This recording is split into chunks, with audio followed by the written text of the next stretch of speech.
Salut, me revoilà.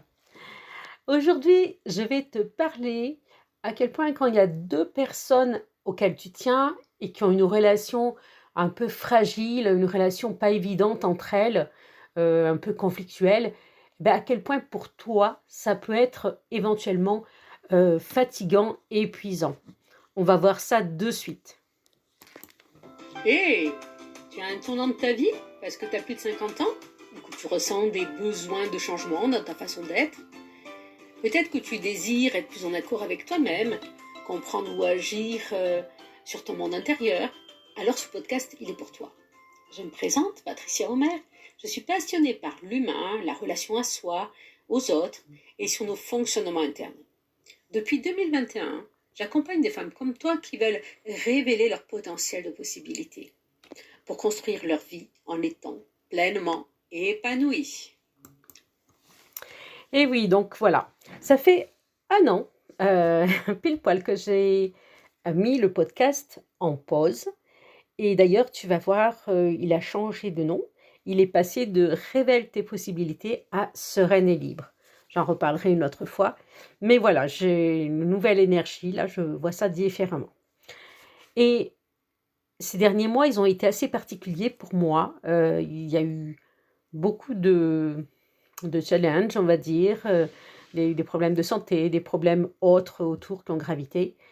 Et, et c'est ce qui a fait que j'ai fait, entre autres, une pause. Et là, je voulais te partager, donc, ce que je te disais, quand il y a deux personnes auxquelles tu tiens, et puis que tu sais que entre elles, l'énergie, elle n'est pas toujours très top, à quel point, toi, ça peut t'impacter. Et tu vas voir à la fin, je vais te donner un premier pas à faire pour solutionner ça. OK? Donc, moi, ce week-end, j'ai été 3 jours à Lyon. Il y avait un séminaire par rapport justement à la formation que j'ai depuis 2022, là, sur le système nerveux, tout ça. On était donc une cinquantaine. Donc, on était à Lyon et 3 jours de séminaire où il faut, on est assez attentif, il y a des exercices, tu es à l'écoute des autres. Le soir, moi je logeais chez une cousine, tu parles un petit peu plus, tout ça.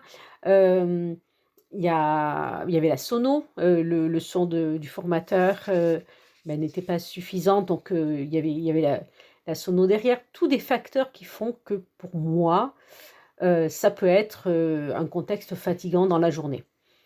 Et le dimanche soir, franchement, j'étais pas, pas tant fatiguée que ça, presque pas. Et ça m'a étonnée. Je me suis fait la réflexion. Et le lendemain, justement, je suis rentrée chez moi, je suis allée marcher le matin, profiter de la campagne, d'être dehors. Et puis, ça m'est revenu.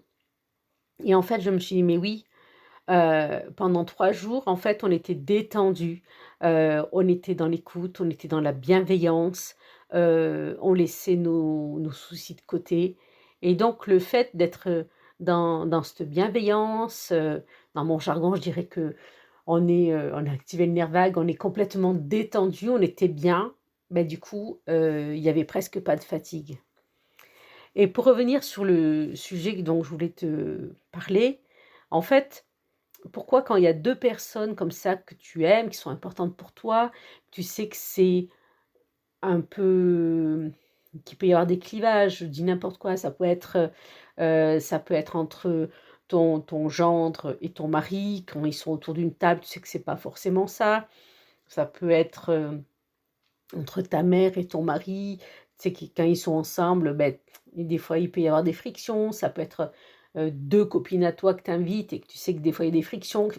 Tu vois, c'est toujours des personnes avec lesquelles tu as vraiment beaucoup d'affect et que tu aimerais que la relation se passe bien. Et c'est normal parce que tu les aimes, parce que tu as envie de les aider, parce que tu veux préserver la relation entre ces deux personnes, elles entre elles, et puis toi avec chacune d'entre elles, tu vois. Et puis tu aimerais bien éviter les tensions. Et tout ça, ça te fait un poids que tu portes. Et en fait, quand on porte autant de poids face à un éventuel conflit ou des tensions face à nous, c'est que nous, soi-même, on est mal face au conflit, tu vois? Et c'est c'est pas un défaut, hein, c'est des belles qualités, tout ça. C'est de l'empathie, c'est de la compassion, mais parfois ça déborde un petit peu trop. Tu vois, c'est comme si on avait chacun, notre propre sac à dos émotionnel et puis que, en plus, je prends les émotions de A, je prends les émotions de B et du coup, ça commence peut-être à faire lourd dans mon sac, tu vois? Moi, je vois une situation où, on va dire que A était quelqu'un d'assez agressif et a envoyé des pointes à tout le monde. B, plutôt quelqu'un de timide et d'introverti. Et franchement, j'étais stressée à l'avance pour B si des fois A lui lançait une réflexion, quoi, tu vois. Je sais pas si c'est des situations qui te parlent ou que ça t'est déjà arrivé. Tu vois ce que je veux dire? Donc voilà. Et la conséquence pour soi, c'est qu'on va être beaucoup plus dans la rumination. Les pensées, là, elles sont en boucle, hein, le hamster, comme on dit, ça tourne, ça tourne. On va anticiper, puis on va se faire des scénarios. Oui, mais si A dit ça à B, comment ça va se passer? Elle va être mal, ils vont se fâcher. Enfin, et on se fait plein de conversations imaginaires. Je sais pas si ça t'est déjà arrivé, mais moi je suis très forte là-dedans, hein. On se fait des scénarios et au final, on se retrouve, nous, fatigués. Heu, alors, bien sûr, des fois, on se dit: «Oh tiens, c'est l'âge, c'est ce que j'ai fait». Mais ça non, ça fatigue énormément parce que ça reste derrière en bruit de fond, même si on n'y pense pas tout le temps, ça revient assez vite, tu vois? C'est un peu comme nos téléphones, si on a vraiment beaucoup d'applications, même si on ne les voit pas, elles sont là en bruit de fond et du coup, ça bouffe de l'énergie. Et pour notre cerveau et notre système nerveux, ça fait la même chose. Ça bouffe de l'énergie, sans qu'on s'en rende compte, tu vois? Pas si ça te parle ça? Mais est-ce que toi, tu as des situations qui te viennent là quand je te dis ça? Tu vois? Ou un petit peu.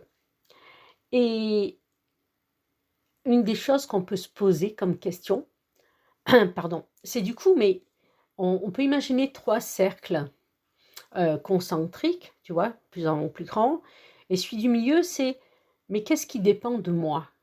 Tu vois? Alors qu'est-ce qui dépend de toi? Sur quoi tu peux agir? Tu peux agir sur ce que tu fais, tu peux agir sur ce que tu dis, sur les limites que tu te poses et puis, des fois sur ce que tu penses. Donc les pensées vont arriver, mais après on peut jouer avec, on n'est pas obligé de les subir. Donc ça, c'est ce que toi tu peux faire. On va imaginer un deuxième cercle un peu plus grand. Qu'est-ce que toi tu peux un peu influencer? Donc tu peux faire des propositions à ces 2 personnes. Tu peux faire des suggestions et puis tu peux, exprimer tes attentes. Si tu as des demandes ou des attentes, ça tu peux l'exprimer, tu vois? Mais le troisième cercle, encore plus large, ce qui ne dépend pas du tout de toi, ça va être les pensées des autres, leurs émotions, leurs décisions, leurs conflits et puis leurs actes. Qu'est-ce qu'ils vont dire, tu vois? Tu cernes tout ça? T'inquiète pas, après je te donne une piste. Et du coup, c'est intéressant de rendre aux autres, ce qui leur appartient, de pas tout prendre toi.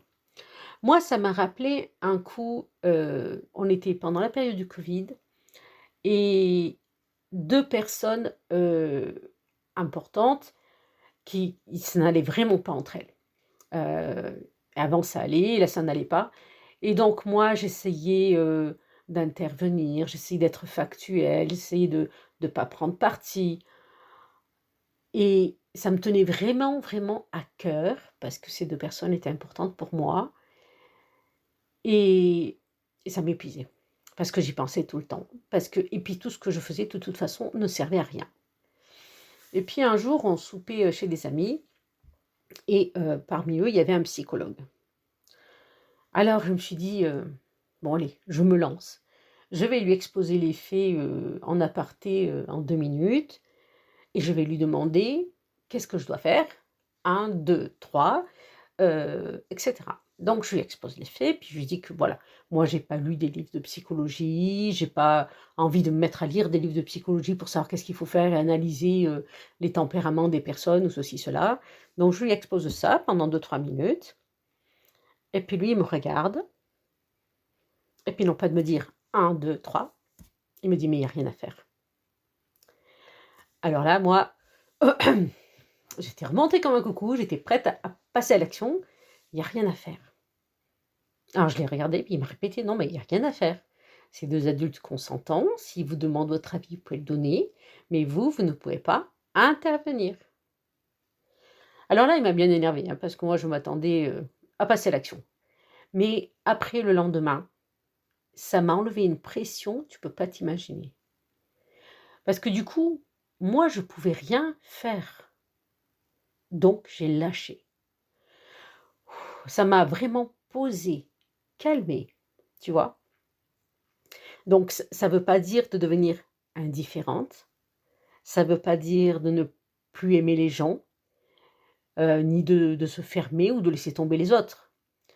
Mais par contre, je crois qu'on peut continuer à aimer profondément quelqu'un, sans porter à sa place tout ce qui lui appartient. Et pendant longtemps, tu vois, moi je pensais que si je me préoccupais autant de certaines situations, ben c'était, surtout pour aider les autres. Et avec le temps, je me suis aperçue que c'était une toute autre histoire. Parce que c'était une partie de moi qui cherchait aussi à retrouver sa propre tranquillité intérieure. Parce que tant qu'il y avait risque de conflit, que j'imaginais un conflit qui allait se passer, tant que la situation n'était pas réglée, une partie de moi restait en alerte. Je ne sais pas si toi, ça te le fait des fois. Et ça change beaucoup de choses quand on commence à voir ça comme ça. Parce que, en fait, je suis passée progressivement de comment faire pour que cette situation disparaisse ou s'arrange, à comment moi, je peux rester sereine même si cette situation existe encore. Je te la répète. Comment toi, tu peux rester plus sereine même si cette situation existe encore. Et tu ressens bien que c'est pas la même démarche, tu vois? Et d'ailleurs, c'est des questions qui, depuis 2022, là, que j'accompagne, qui reviennent souvent. C'est quelque chose qu'on aborde assez souvent. Parce que comprendre qu'une situation ne nous appartient pas totalement et réussir à la vivre différemment au quotidien, eh beh, il y a quand même tout un chemin, ça demande tout un processus. Mais comprendre, c'est souvent le premier pas. Mais apprendre à réagir autrement, dans des situations réelles de la vie, ça demande un petit peu plus que de simples prises de conscience, mais ça se fait. Et c'est d'ailleurs pour ça que là, je suis en train de créer un groupe intimiste de femmes pour cet été.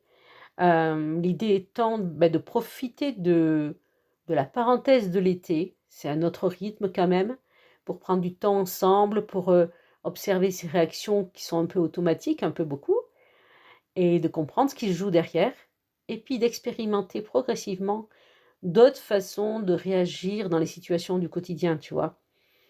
Et moi, mes accompagnements, c'est toujours basé sur la compréhension du système nerveux comme grille de lecture. Et ça permet de comprendre ce qui se passe en nous et de modifier des choses surtout. Alors, aujourd'hui, je vais te poser une question. Heu, Comment, toi, tu peux te sentir davantage en sécurité intérieure, même lorsque tu ne maîtrises pas tout ce qui se passe autour de toi?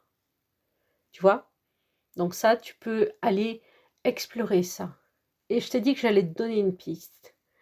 Donc la piste, c'est que ton faire un premier pas si tu veux, c'est que la prochaine fois que tu te sens prise dans une situation qui t'appartient pas complètement, tu vas le ressentir avant de commencer à chercher une solution. Prends simplement quelques secondes pour observer ce qui se passe en toi. Tu vas voir le scénario, tu vas dire: «Ah oui» et qu'est-ce qui se passe dans ton corps? Est-ce que tu as une respiration qui change? Est-ce qu'il y a quelque chose qui se coince dans le ventre ou dans la poitrine ou dans ta tête, que ça tourne? Et tu vois, de commencer à ressentir ça, tu vas voir le scénario arriver. Et ça va changer beaucoup de choses. Parce que là, tu vas pas résoudre le problème, tu vas juste constater ce qui se passe en toi. Et la prise de conscience, c'est souvent le premier pas. Tu vas nommer ce qui se passe, tu vas reconnaître que ça se passe en toi. Pour l'instant, c'est comme ça. Pardon, tu vas pas chercher à changer quoi que ce soit. Et tu vas remarquer, tiens, cette situation, ben, ça me prend plus d'énergie que je pensais. Tiens, je suis en train de réagir comme ça. Et avec le plus de bienveillance et de douceur que tu peux envers toi. Vraiment, s'il y a une chose que, ouais, rester très très douce envers toi. D'accord? Donc voilà. Donc cet épisode, moi, c'était pour aborder ça. Et si ça te plaît, tu peux t'abonner. Donc, tu as vu, on a changé de nom, j'ai changé de nom. Pour moi, maintenant, c'est Sereine et Libre. J'en reparlerai plus une autre fois. Là-dessus, je te souhaite une bonne journée et ben, une prochaine fois.